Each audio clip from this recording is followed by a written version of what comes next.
先回到那个赛斯书里面的那个快乐原理，各位还记得吗？尤其在我不只是我那本书，那我其实有反复提到过好多次，就是蜘蛛之网嘛。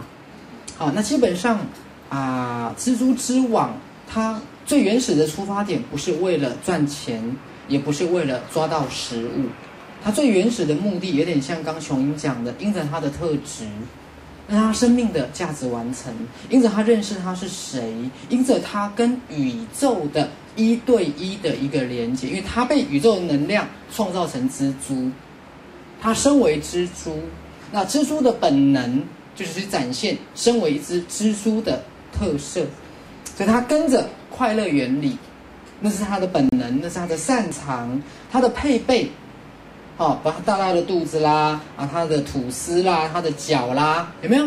好，都是为了完成这件事情，而宇宙给他的一个形体。好，所以蜘蛛之网是基于他的自我觉察跟自我认识，也基于他的快乐。那织网是他的生活，是他的乐趣。好，那我们那时候一直讲到故事的重点在于他织完网了，各位，重点在于他还不知道这张网要干嘛哦。他还不知道这张网要干嘛哦，那跟我们现在年轻人一毕业，就是我不管我是谁，我的才能是什么，我去找会赚钱的工作，有没有？我就是去开始目的就是为了赚钱，好，是完全不一样的。好，所以刚蜘蛛织完了这个网的时候，他还不知道这张网要干嘛，他在织网的过程，他得到的是喜悦跟快乐跟成就感。好，各位一定要回到我们这个心灵的满足。心灵满足就是你刚开始你没有要把它变成物质，你没有要把它变成财富，你不会去问这个东西能不能赚钱，刚开始你不会问，好，那当蜘蛛在这个过程得到快乐跟喜悦跟满足了，他坐在那边休息的时候，好，不是有一只倒霉的苍蝇飞进来了吗？好，这时候蜘蛛才恍然大悟，原来老天把我造成一只蜘蛛，原来我因着认识我自己而去织出这张蜘蛛网，它竟然能带给我衣食无缺。好，所以所有创造你生命的丰盛，都在你的能力跟特色的暗示里。好，就像我最近在新店上课，我一直讲一句话：所有你需要的一切都在你的周遭。通通不假外求。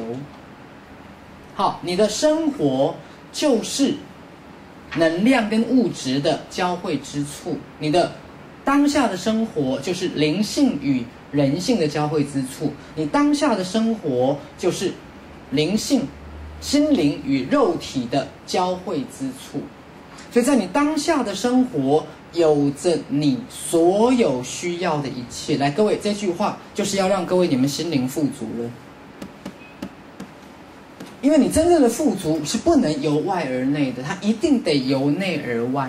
所以认识心灵的能量是所有的富足里面最就近而且最关键的。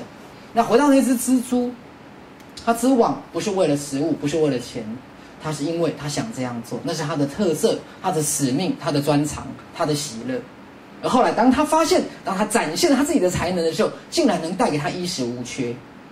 好，我先来举一个有趣的一个故事哈，就是有一个华人的爸爸妈妈，好像他们移民到德国去了哈，然后孩子好像2岁还3岁，然后送进德国的当地的一家幼稚园然后这个爸爸妈妈就问这个园长，他说我的孩子进你们幼稚园大概有2年半还是2年的时间，那你们幼稚园打算这个2年半2、3年的时间让我的孩子学习到些什么？那个德国的那个幼稚园的园长就讲了一句话，他说我们打算花2年半的时间来观察你的孩子，看看他的特色是什么。他的意思是说，我打算花2年半，发现你的孩子是不是一只蜘蛛。如果是蜘蛛的话，我就会鼓励他去织网了。他只要去织网了，他这辈子衣食无缺。我想要花2年半观察你的孩子，他是不是蜜蜂？他如果是蜜蜂，他只要去采蜜就好了。我想花2年半观察你的孩子是不是条鱼，如果是鱼，我就把它丢到水里，像菲尔普斯一样。各位有没有？奥运史上一个人独得18面金牌，他是一个过动症的孩子。以前我也讲过，全校的老师都不要他了。妈妈最后去求游泳教练，教练拜托你，请你的游泳队收容他。游泳队再不收容我们家这只烂鱼，他就要被开除了，因为没有老师要他。教练说好吧，就把它放到水里，就变飞鱼了。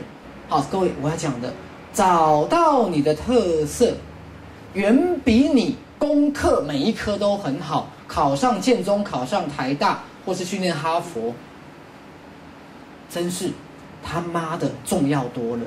各位，容许我在这边用一个小小的脏话。好，现在你就知道为什么这个社会结构性的大家越来越不快乐，因为社会上99%的人其实是在迷失自己的，因为他们没有认识他是谁，他没有因着他是谁而去追求他的生活上的财富。今天在一个会计师事务所上班的人，他也许是飞鱼，他也许是100米是可以跑到9秒内的，他也许是什么样的人才？你们知道我的意思吗？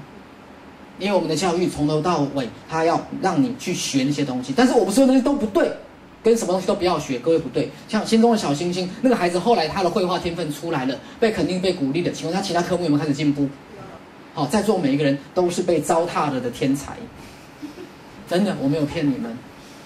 你们在座每个人都是被糟蹋了的天才，因为你们没有被引导去认识你的专长跟特色。Until now， 到今天依然如此。好，我刚刚讲我们的父母亲教育太担心孩子比不上别人，而从来没有花时间去观察、去理解这个孩子到底是什么，到底是什么。好，所以很多人说现在就业市场不好，很多年轻人宅在家待业。各位，我觉得那是好事，某个层面讲那是好事，因为这些年轻人从头到尾没有一个教育教他认识他是谁。他们所有认识他是谁的部分，他都是自己努力的，跟自己找书看，跟自己摸索的。我们的父母亲从来没有一堂课教我们认识我们是谁，我们的教育从来没有一科叫我是谁。有一科叫会计，有一科叫数学，有一科叫自然科学，有一科叫公民与道德，有一科叫国文，有一科叫英文，没有一科叫我是谁。像蜜蜂，蜜蜂去采花蜜，各位那是他的生活。今天我们的社会是叫蜜蜂去当搬运工，叫蜜蜂去捕鱼，然后叫蜜蜂去做跟采蜜无关的工作，然后下班之后发蜂蜜给他。你们听懂我在说什么吗？来，我这个比喻很重要哦。我们现在的教育，或是现在整个社会，是叫蜘蛛去捕鱼，叫蜘蛛去采蜜，然后叫蜘蛛去算数学、做会计，好，叫蜘蛛去教书，好，或叫蜘蛛去从事社会上的各行各业，好，然后下班回家发10只苍蝇给他。各位听懂我在说什么了吗？好，人类发明一个制度叫工资，叫领钱。那你得到工资的方法跟手段，是按照着你内在的宇宙给予你的特色跟能力吗？你们获得薪水，你们得到钱的这个能力、这个技能，是宇宙赋予你最有特色、最强的，宇宙赋予你内在最富足的那个才能，而去得到这个金钱的部分吗？好，各位，如果不是的话，你就知道这个世界的问题。所以我们现在社会90%的人都在做着，不是因为你认识你是谁，不是因为你了解了你的特色，是你是只蜜蜂，但是你去织蜘蛛网，织完了之后，人家发2罐蜂蜜给你，那你得到蜂蜜了。各位，第一个没有错，蜜蜂是要靠蜂蜜来维生，得到2罐蜂蜜很棒，加了班还可以得到3罐。蜜蜂去加班织完更多一只张蜘蛛网，下了班可以得到3罐蜂蜜，有一天累积起来可以变30罐。各位仔细听哦，然后2只蜜蜂就要比谁比较富有。可是你获得金钱的方式，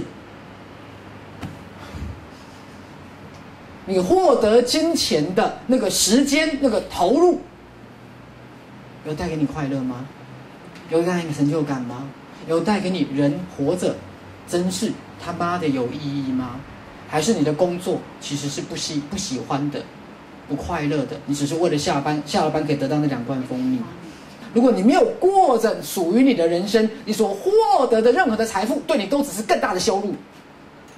因为他如果去是一只蜜蜂，他还不知道他是一只蜜蜂，他还没认识他是一只蜜蜂，他像蜘蛛一样去织网，得到一天2罐蜂蜜，然后开始每天1小汤匙作为劳退基金，拨作国民年金，到有一天他60岁退休了，他可以有100罐蜂蜜，然后来养老。你失落的是你这一辈子身为蜜蜂的那个生命的尊严。各位，你是有高贵的灵魂，你是宇宙当中独一无二的。各位，你能想象菲尔普斯那个飞鱼每天去打工，在做水泥或是在办公室工作吗？然后办公室工作会下了班得到他的薪水，你能想象吗？我要找到的不是我找到一份能赚钱的工作，各位不是，而是我赚钱的那个能力、那个手段，是不是我的灵魂赋予我的快乐原理？我做我这些事情，是不是我爱做的？是不是真的宇宙跟我的一个能量的连结？除此之外，就算你加班了，你努力了，各位，我当然会有一只蜜蜂经过后天的学习，织网织得比蜘蛛好。蜘蛛里面总有笨的嘛，没错，你懂我意思吗？一定会有一只蜜蜂，它去织蜘蛛网，然后看它手脚比较长，它就可以织得很好，比那只笨蜘蛛织得好，还可以教那只蜘蛛。可是你依然不会快乐，各位明白吗？你依然不会快乐。好，但是我老实跟大家说，你们到今天还有机会，还有机会，还有机会，我跟大家保证。因为赛斯的观念本来就是过去、现在、未来同时存在，本来威力之剑就在当下。各位，我讲的是整个，我现在讲的这堂课的深度，是针对全世界每一个人说的，是针对全世界每一个人说的。奉赛斯的名我主。